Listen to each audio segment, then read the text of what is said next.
Bonjour à tous, donc aujourd'hui je vais parler de la psychologie moderne et notamment du statut de psychiatre et de psychologue.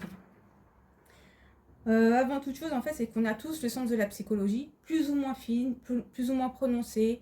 Il est vrai que certains l'ont pas du tout. Bon, ça dépendra de la nature de la personne.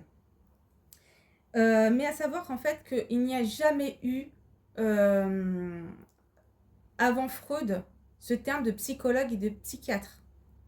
Ce mot qui porte la prétention d'être spécialiste de quelque chose d'extrêmement vaste et on va dire et dont une partie ne nous est pas accessible.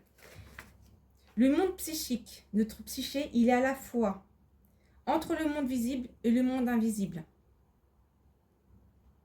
Le monde invisible, il est présent. Faut comprendre qu'on a des suggestions dans le monde visible, on a également des suggestions dans le monde invisible, notamment par les pensées.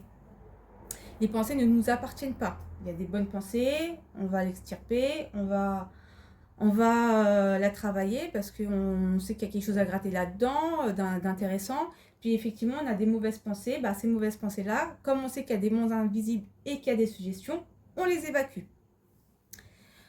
Donc la psychologie moderne qui ne parle pas du monde invisible, mais plutôt de l'inconscient, enferme la personne, l'isole.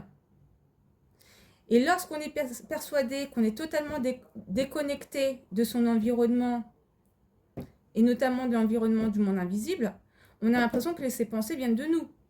Donc il est très compliqué en fait de faire une distanciation.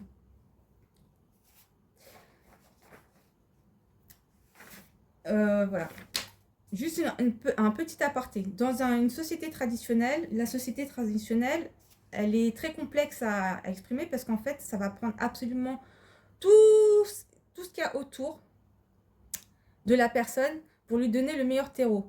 Donc on va jouer sur le terrain, on va aller extirper les principes. Les principes répondent toujours à 4 critères qui sont le bien, le vrai, le juste et le beau. Voilà. On se rapproche de la réalité, le vrai. On cherche parce qu'on doit normalement être vecteur de justice. Donc, pour être dans le juste, il faut être dans la réalité, être au plus juste. Et ça donne quelque chose de beau et de bien. Voilà. Donc, dans une société traditionnelle, on va jouer sur la matière et on va aller chercher sur le plan spirituel. Voilà, terre, ciel. Et en fait, il y a une prise en compte des 3 plans en s'efforçant de faire en sorte que les personnes ne se perdent pas sur le monde psychique, entre les deux mondes. Le but ultime en fait d'une société traditionnelle, c'est de faire en sorte que la personne retrouve son centre. Mais jamais en s'attaquant directement à l'intérieur, parce que comme il est dit, seul Dieu sonde le cœur et les reins. On n'a pas cette capacité-là. Par contre, on va jouer sur tout ce qu'il y a autour, donc sur le plan de l'énergie, de l'alimentation. On a la médecine chinoise, la médecine ayurvédique, la médecine islamique. Dans les médecines occidentales également, on va retrouver la même chose, des anciennes médecines. Vous allez voir en fait qu'on va toujours toucher à l'extérieur pour faire résonance à l'intérieur. Personne n'a la prétention de pouvoir sonder l'intérieur. Et c'est pour ça qu'il n'y a jamais eu aucun maître, aucun savant, aucun érudit, même pas les prophètes, ont pris ce statut de psychiatre et de psychologue.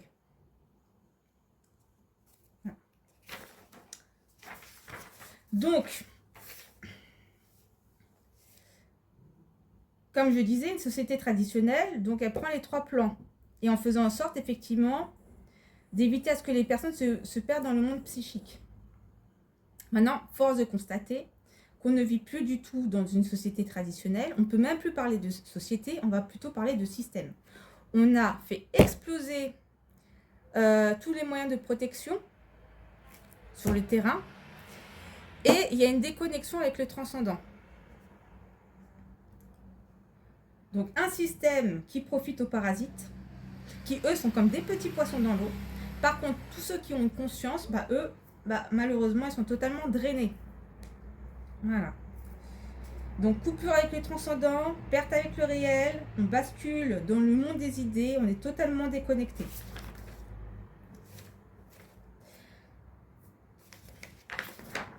Donc le souci, comme on ne peut pas prétendre être à l'intérieur, on peut voir que les phénomènes.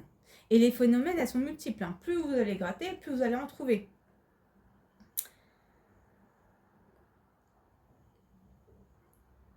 Le terme de psychiatre et de psychologue a quand même, on va dire, venu avec quand même Freud. Il faut mettre en lien avec Freud, qui est quand même un homme de la contre-initiation, c'est un mage noir. Comment dire? Lorsqu'on a inversé certains termes, lorsqu'on a évacué la notion de l'âme, lorsqu'on parle d'objet à objet, lorsqu'on découvre effectivement que Freud avait un regard totalement perverti sur les choses et qui prétend connaître, sonder l'âme humaine ou sonder le monde psychique ou d'essayer de trouver des explications sur des phénomènes, il y a quand même du foutage de gueule. Il faut comprendre que Freud, qu'on le veuille ou non, est quand même est toujours dans le socle. Et même si on l'évacue, même si on évacue son nom, sa trace est toujours indélébile. Donc, la psychiatrie, enfin la psychologie moderne qui a évacué totalement le monde invisible, parle d'inconscient, c'est quand même l'inconscient une possibilité, une ouverture pour pouvoir se gestionner. On va vous parler de pulsions, même des pulsions auxquelles vous n'y avez jamais imaginé, pensé. Ils vont vous dire, mais non, mais t'inquiète, c'est dans l'inconscient. Voilà, c'est un levier de manipulation extrêmement grave. Où en fait, on a donné le pouvoir à des personnes soi-disant spécialisées, alors que ça touche à des mondes qui sont mystérieux, la possibilité de faire des interprétations à leur sauce.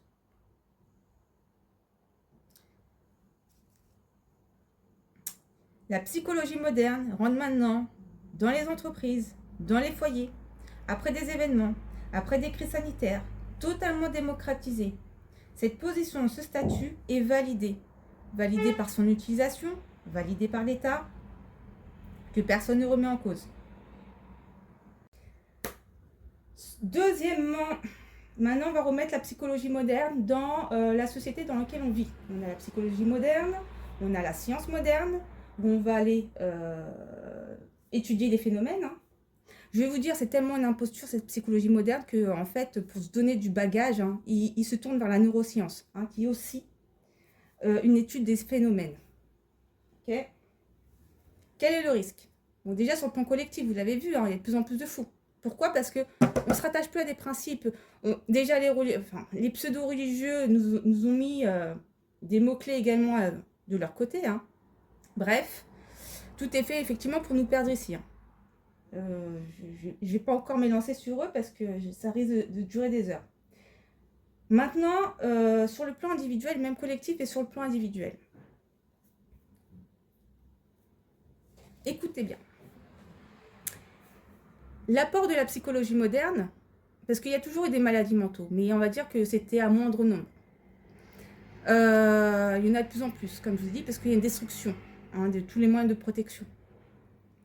La psychologie moderne, elle a, on va dire, comme bienfait d'apporter des mots-clés sur des phénomènes.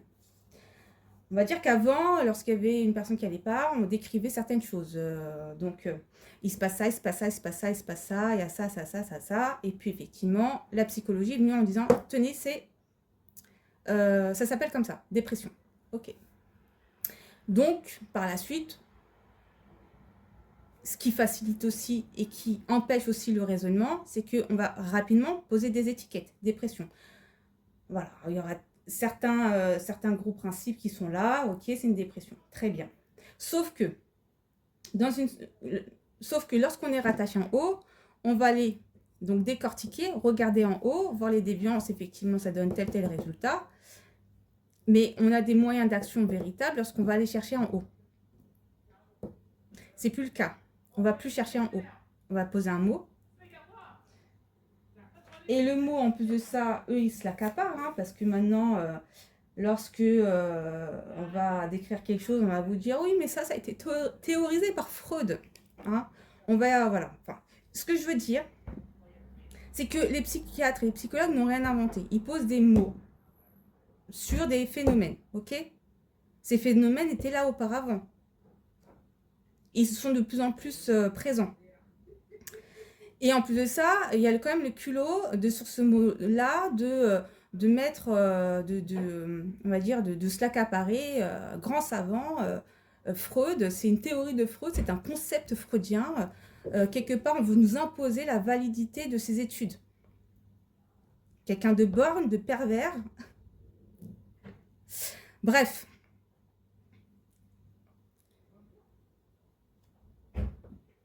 Le plus important, ce que je veux dire là-dedans, c'est que on oublie le principal, c'est que on oublie les principes et on oublie le terrain. Forcément, le monde se transforme en asile psychiatrique parce que le terreau n'est plus bon, on est trop dilué et on a perdu avec la verticalité. Voilà. Bon.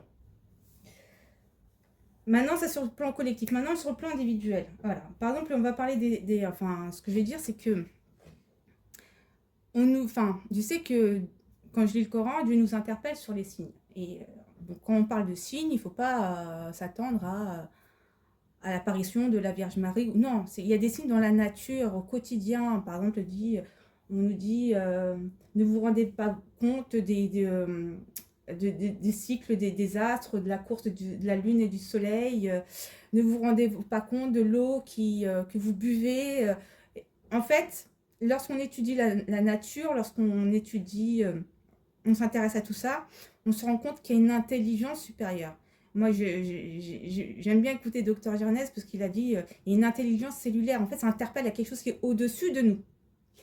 Et en fait, la science moderne, ainsi que la psychologie, c'est de vouloir absolument tout rationaliser. Voilà.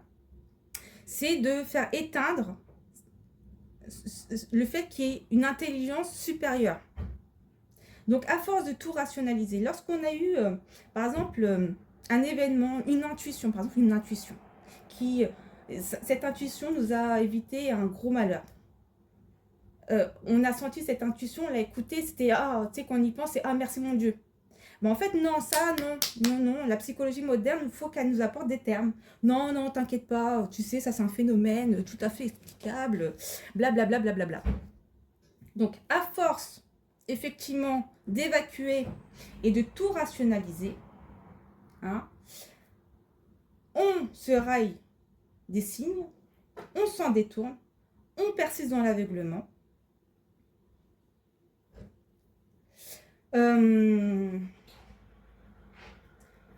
Je sais pas comment dire, c'est qu'à un moment donné, on se perd aussi sur le monde psychique et puis on rationalise tout et bon, il y a un risque très important là-dessus.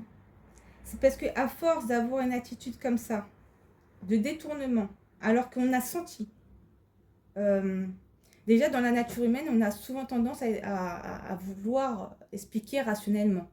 On va dire c'est des phénomènes qui sont accentués maintenant par la science moderne et la psychologie moderne. C'est accentué. Non, tout ça c'est dans ta tête. Ouais mais non. Bon bref.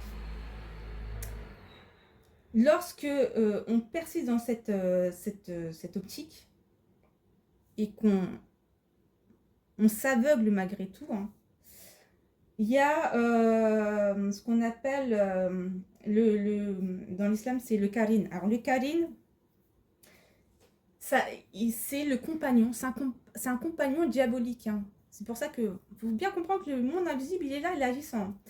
Le qarin, c'est un compagnon diabolique. Dieu nous met en garde que lorsqu'on persiste dans l'injustice, dans l'aveuglement, etc., alors que on a ressenti des signes et que malgré tout on s'en détourne, c'est à un moment donné, il y a un point de bascule. On est piégé. On est piégé par une force démoniaque, gardien de notre enfermement. Voilà. Bon, du coup, pour conclure, parce que je voulais être rapide, hein, pour conclure, psychoquac, ça donne Aquaquac. Aquaquac, que je définirais comme de la masturbation intellectuelle. Ah, ça serait peut-être un thème freudien, ça, masturbation intellectuelle. Est-ce que j'ai accès à mon ordinateur? La masturbation intellectuelle, c'est l'art de se torturer l'esprit pour arriver à s'en perdre, quoi. Voilà.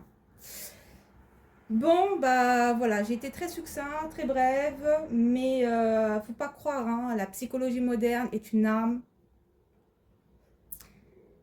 qui, de toute façon, est déjà présent. Et voilà, enfin, bref, c'est un moyen d'enfermement. Voilà. Par contre, attention, non, je voulais finir sur une chose très importante. Au sein des psychologues et des psychiatres, il y a de très très bons thérapeutes.